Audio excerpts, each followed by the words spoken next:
आणि हिचा जन्म चर्मकार काय रे, जनाची नाही तर मनाची निदान काय लाज लज्जा काहीतरी.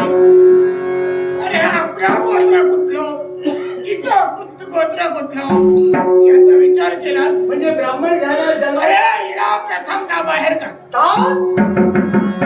मी जातीला वाद मानत नाही. मी फक्त दोनच जाती जाणतो, एक स्त्री आणि दुसरा पुरुष. मी पुरुष आहे, ती स्त्री आहे.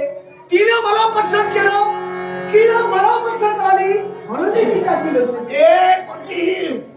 की तुला पसंत असेल पण माझ्या या झोपडीत तिला स्थान नाही.